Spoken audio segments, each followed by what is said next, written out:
here's where we start. At the crossroads in the world, dancing amongst the myriad forces which affect us. An awakening occurs, and we begin to seek for something deeper than the outer world.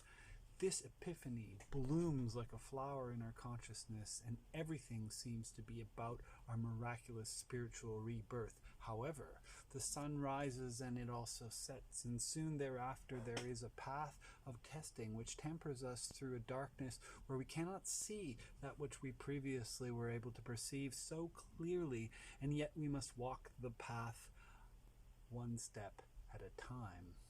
Then, finally, in a moment of clarity, a star emerges, which is the very same insight from before, but this time contextualized amongst the wisdom of 1,000 myriad others, and we begin to awaken. This awakening, however, is of a different kind, and the towers and walls which have been built around us to hold us in began no longer to hold our energy. The overflow breaks through, and inevitably arises our own repressed beings, the shadow which starts to come up, and we must face it, because to run away at this point is simply to allow these forces to play out on their own. And when we face the shadow, we become focused. The process of alchemy, the process of temperance, the process of coming to view ourselves honestly is a process of purification and distillation, and in that very process we begin to see the things that we once clung to flow away, and we come to terms with our own mortality. In the coming to terms with mortality, there is a realization of the value of time.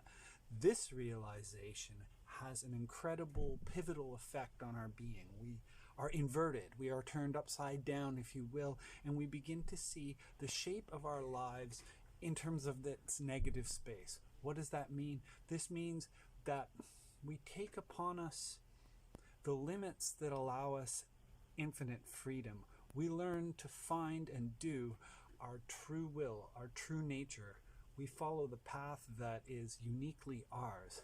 And in making this realization, this rebirth, we come to inner justice, which is to say inner balance. We begin to trim off the parts of ourselves that are superfluous, that are not in accordance with where we fit into the interconnected whole matrix of reality, which we are beginning to awaken to.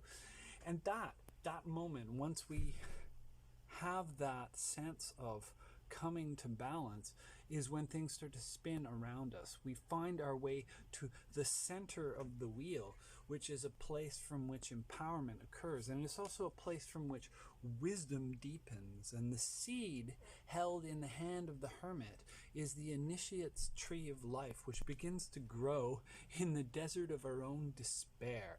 And as that growth occurs, there is an alchemy whereby the forces of chaos, the forces of shadow are transformed. The invested energies that are sequestered therein are transformed into what we will call spiritual gold, free energy to redirect within an interdependent system towards things that cause that system and ourselves within it to flourish.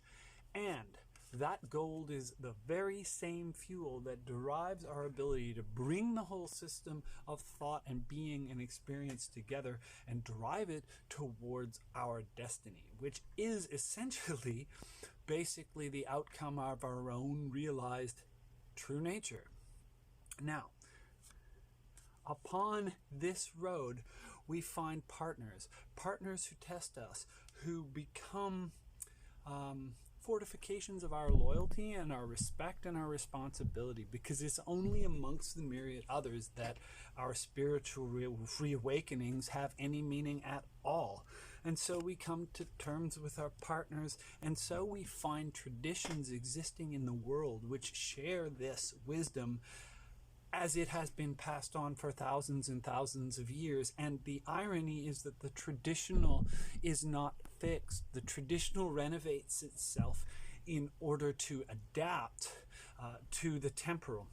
And so we become to respect the new and the old, and we begin to walk a path of initiation and a path of teachings. And so it is that the structure of things becomes clear, where it needs to change and where it needs to be exercised so as to create security and to create clarity. And then beyond all name and form, there is the flow of nature herself, without labels, simply a buzz of real energies and real life and fundamental all-giving love that underpins effectively everything. And this is the gateway to that which takes us beyond ourselves, a panentheistic ladder into the future and a line into the deepest past, connecting and teaching us the mysteries as they pertain to our own particular footsteps. And so it is that skill crowns the path, and the Magi are born able to connect the four levels of their being: the will, the imagination, the intellect, and finally the physical body. And this capacity is magic, and beyond magic is the innocence of the child that explores a world full of wonder and full of the unknown, and, if they're lucky, full of trust and love and guidance. Be the fool who learns, because the fool who learns finds themselves in the world and the cycle begins again. So this is the tarot. The 22 major arcana, the Atu of Tahuti, if you will. If you would like to learn this method with me, then now is a brilliant time, because next week the classes start. Send me a DM if you want to be involved, and I'll tell you a little bit more. Check out my Patreon, check out my page. I'm the Tarot Philosopher, and I am open to sharing what I know and the journey that we all have together. Because look around us, this awakening is collective. Godspeed.